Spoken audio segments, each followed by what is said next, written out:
Thinking of investing, working, or starting a business in the cannabis industry? We've got you covered right here on Plant Problems. Hosted by Tony Frischknecht, Plant Problems takes a different approach to cannabis than what you're seeing and hearing from the mainstream media. Come along with Tony and be in the know about how to invest, work, or start a cannabis business. Let's get the show started with your host, Tony Frischknecht.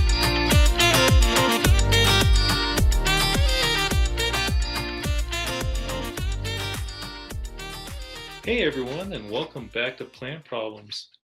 Thanks so much for joining us today. It's always a pleasure getting new listeners. I've seen that there's quite a few new ones out there, so thank you guys so much for tuning in. And I also want to also give a thanks to a lot of people that have been listening to me the last few months. Your guys' support, it means a lot to me, so I just wanted to give you guys that real quick shout out. I've got some great stuff for us today. I also want to give one more shout out to Connell Rosenbaum. We had a pretty good episode here a couple weeks ago on discussing strains and where the names come from and what the future of that was, and it was a really good conversation. We got a lot of response on that. So thanks, Connell. I appreciate that. So before I go too far into today, I want to give you guys something that I think we forget about as business owners and as employees, is really looking from the perspective of the customer. So there's a lot of new states out there. You guys are starting your businesses, things are exciting, you're getting your flower ready, you're getting your sales up and going, and this is all awesome stuff. From my experience, it's not hard to sell cannabis, right? And so you guys will be out there doing very well very quickly, and you'll get in this rhythm of, well, why do we need to change what we're doing? It's really easy, like I said, to forget about the end user, the customer. So today we're going to be talking about the new customer that's coming in, especially to the states where we're seeing recreational open up. Dispensaries are scary to people. You know, I can think back to even just not visiting my own dispensary, not knowing what's going to happen. It's a bit unnerving as a person walking into a store that they've never walked into before, this type of store, or they've never been in the area, because a lot of your locations are going to be in offset areas, because the zoning in certain spots is going to be mostly commercial, so people aren't used to. And so it's really a challenge for you as the manager and entrepreneur to make that comfort level for your customer so that they keep coming back. Also, so they tell their friends about it. Here in Colorado, we had some regulations that made it a little more, best word for it is just made it a little more sketchy looking. Things like frosted glass, the zoning back in these little corner areas of commercial areas where it's kind of dark. And unfortunately, it didn't allow at the time for kind of an openness or a transparency that should be shared with everyone.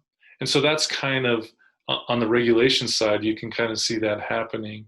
That's what happened around here. Now, again, you're going to see this in different states. It's going to happen in different states. Like in Nevada, they had nice shiny open glass along the front sides of these dispensaries so you could see into it. That makes it a lot less scary.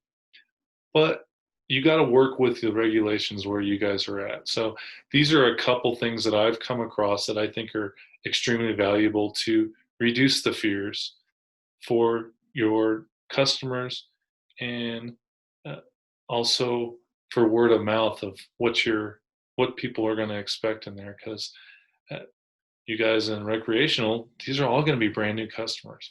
They may have smoked it back in college at some point or back when they were teenagers and they've never done it again. So creating that familiarity that this is a retail store, we're here as business owners, and we want to have you come back.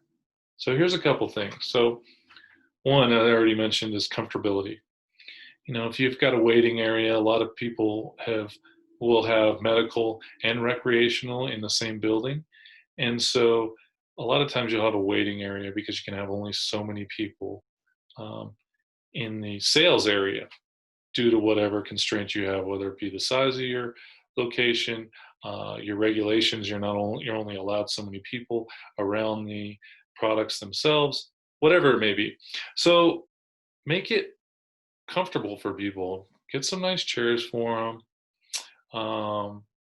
Also, provide some for water. I mean, there's something for drinks, cold drinks of some sorts. I mean, I would suggest bottled water. Um, you can go as far as soda or, some kind of light drink. Try to keep it where they can open it on their own. So there's some funny things going on now that the world's changed a little bit. So you want to make sure you don't have draw in the health department on anything. Um, Maybe even some small snacks, you know, uh, like you get on the plane, right? You get a thing of peanuts or a thing of pretzels, just something to snack on if they're going to be sitting there for 10, 15 minutes. Uh, Also, your entrance is a big part of this. And some of you guys are like, well, Tony, I want to make my entrance nice. Okay, I understand that. But think about your colors. Think about the environment. Even invite maybe some of your family or friends and saying, hey, what ideas do you have to make this comfortable for you? Because a lot of these people, it's going to be their first time coming into your business. So they can give you some good feedback on what looks good and what would be cool. You want to also put a little bit of your personality in this because this is your business. And also, if you give your management a little bit of say in it, they'll take a little more pride in it, which is an awesome thing to do for building uh, morale and building up your employees. And another great thing to do when you're creating this environment is go outside of within a few block radius. Meet some of the other businesses because they're going to have word of mouth, whether it be a hardware store of some sorts, grocery store. Just go in there and say, hey, I'm your new neighbor down the street. I just want to let you guys know that I'm not sure if you're for or if you're pro or against cannabis, but this is what we're doing down there. My name is, so and so. And please let me know if you have any issues in the area. A lot of people are under the impression that a store's going to go in that area and crime rates are going to go up and all this stuff's going to happen. But you going in there and just opening yourself up to your community around you is a big part of that. They're going to see, well, he's not just a drug dealer. Because especially for you new areas, this is extremely important. So get out of your comfort zone. Make sure you introduce yourself to the people around your area. And if you want to take it one step further, go introduce yourself to whoever's representing the local government in your area so they know you there. So you can start building that relationship. And then again, word of mouth starts traveling. If you've got somebody at the grocery store, liquor store, oh yeah, they're opening the cannabis place down the street. I don't like those. And then you've got the register guy going, well, he actually came in here. He seemed like a really nice guy. I mean, you start building these little local relationships that actually make you look like you are a real business, because you are, but you have to prove it. Just because you have an LLC and a license with the city and state, they don't treat you like a business, like a normal business, like a dry cleaning business or anything else. This is very new and people are very quick to judge right now. It's so easy to do. So this next one, friendly staff. I know that seems crazy. However, when you're opening a store, you're starting, a lot of the times it's very easy just to put a warm body in there because you have to get somebody in there to help you with the retail side. Hiring the right people is so key to eliminate a lot of problems. If you take the steps in the beginning to go through the interview process with your people and potentially other management, if they're going to go through the management first and then come to you, multiple layers, it takes a little extra time, but that little extra time is going to save you so much in the end. So remember that hiring, it's so huge. Um, the friendly staff's also going to create this light experience for the customer. I really like, a lot of places have security guards as you walk in. So your security guard has to be friendly. That's the first point of contact. You want them to have a presence, but you also want them to have a smile, right? And again, in the times we're living in, it's not so easy to have that since we're having a lot of the delivery and stuff that's happening now. But you're still going to be seeing, you've got to exude that out of your body language. So if somebody's friendly and open to you, especially the security guy, and you just kind of on each step of the transaction of the sale, you have that person handing over to the next one, they're just getting more comfortable with you as a business and you not just being a drug dealer. So we want to try to change that mindset in most people, especially the brand new. It blows me away. However, so many people forget that this could be their first time ever using this product. I mean, I remember the first time I used it was eye-opening. It was a long time ago, but you've got to get that sense to make them comfortable in there, and so they trust you. We're building a trust with these people. And this is the third thing, the right bud tender. Now, you may think that, well, if I have a bud tender that knows everything about cannabis because he smoked it or he's used it for so long, it might not be, they've got a passion for it, but it may not be the best position to put them in, because it's so easy when you've been around something, whether it be cannabis, whether you're an engineer, you kind of trying to speak the language, and I like to say dumbing it down a little bit for just the layperson to understand what you're talking about. So, couple situations. One, you've got a store that has had medical for a while, right? And you're introducing recreational or adult use. Virtually the same thing, different language. Some people may disagree with me out there, but virtually it's the same thing. So you've got this person that has been coming to your store for a while. They know what they want, right? So they're pretty quick about it. You want to make sure, especially in the medical side, those people are pretty familiar. So if you're putting a bud tender in there that's been very familiar with a lot of, that's been smoking for a long time, they'll relate to the medical guy very easily because they can talk back and forth.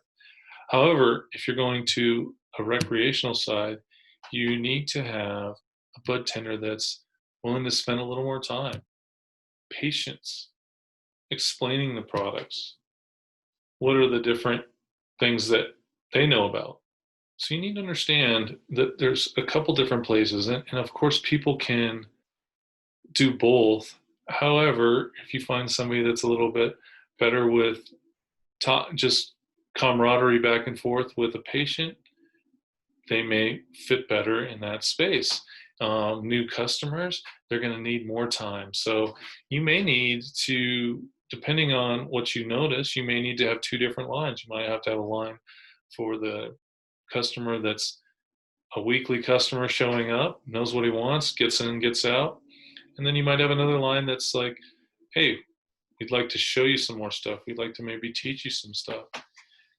Because that's where, when you start building that trust, they're going to be coming back to you consistently. And then potentially they'll move to the line that's faster. But you these two different customers, you got one that knows what they want, you got the other one that's unsure. Making the guy that's waiting there is going to make him frustrated, and it's going to force him to get like, oh man, I'm going to try somewhere else. I got to wait in line for a half hour here. You don't want to piss off your good customers. You know what I mean? So a good bud tender should have a curious mind, somebody that wants to just keep learning. Because right now we're all learning, but there's also a lot of know-it-alls out there, and you don't want to be one of those either. So make sure your bud tender's not closed-minded. Make sure they, enjoy sharing and teaching. Also, this is what I call should be a no-brainer. They love to work with people. You want to make sure these people love to work with people and love being around people. They may or may not have a retail experience in the past, but they've got to at least have that. Because I know so many people that are in sales that hate people, but they sell, the sales mentality that they have. So it's good to make sure you find those people and weed them out, or at least move them into a different position. Not that they're bad people, they just may be better suited somewhere else. Lastly, and I think since we're going through the sales process here inside the store, the last part I think is key, just to be in tune with your customer. Once again, we see it everywhere. I'm constantly filling out Amazon surveys about what I liked about this and how many stars it was. I get emails from everything I order offline, giving me wants this, wants that, and they get old and annoying, but it's a matter of being in tune with your customer. All I ask is make it very simple. Something as simple as taking 1 to 2 question survey. And what's great about it, if you do 1 to 2 questions, you can just change out the question when you're trying to evaluate your business. So 1 to 2 questions. Was your bud tender friendly on a scale from 1 to 5? Was the atmosphere comfortable for you? Those are 2 simple ones. And if you want to get some true engagement, I suggest at the sales counter actually creating a small discount of some sorts, 5 to 10%, or a couple dollars, whatever you can stomach as a business owner and a manager that makes sense and valuable. But if you do that at the transaction point, you're going to get people say, all right, I'll take the extra 10% off. I might save them $5-10, something like that. And that's an expense to you, but it also is something you can look at on a weekly basis, say, what can we change to make our place better? And it's very inexpensive, and you have a customer right in front of you right there. You'll also see those negatives real quick, so you can adjust that, whether it be the bud tender you have, something. Just those two questions like that, and then a small place where they can write any extra description if they choose to. Because they might have had a bad experience and they don't know where to share it, so they can put it there. Those 4 things, guys, paying attention to the new customer, are going to be tremendous for building your business, especially right out the gate. If you're going to be open across these 4 things in the retail world, it will change your business overnight. And the good part about this is those surveys, weekly, you're going to see changes that are happening, and you can add into your process. And your customers are going to be, I love this place. And all of a sudden, word of mouth is just going to fly on you. So this is some great stuff I wish somebody would have shared with me in the beginning. However, we didn't really have anybody like that. So I want to give these little tips to you today, and I hope you can take them and run with them, because also take what you like out of this. I want to say that Nothing I say is perfect for everyone, but take what you like out of this. So if one of these things may annoy you, like, oh, I know that, I don't need that, that's totally fine, guys. But take what you like out of here and move it into and create your own. Or you can drop a couple in, the line of things that you're working on and say, well, this will fit here and here, and just pick from that a little bit. I know there's, out of all these four things, there's some value to you somewhere. So don't throw it all away if you don't like one of the things that I brought up today. But lastly, guys, I really appreciate everyone out there that's been listening lately, and giving me some awesome feedback.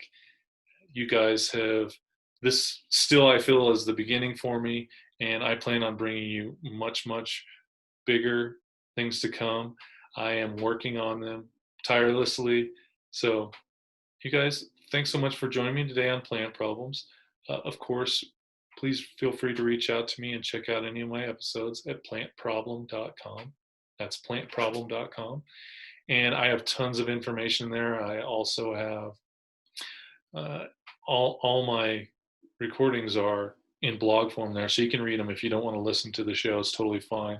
And if you feel like there's some good stuff and you're like, I really like that, we would love to hear from you guys. Please let us know if there's something that we can dig in deeper for you. If maybe it's more on the dispensary side, say, I'd like to know some more about this, I'd be more than happy to dig into that for you. I spent several years on the dispensary side, and things are ever changing, but there's so many new states that are coming on board.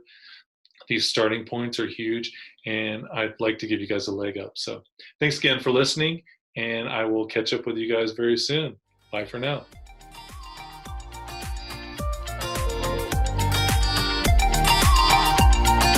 You've just listened to another insightful episode of Plant Problems. If you like what you heard so far, don't forget to tell your friends and colleagues.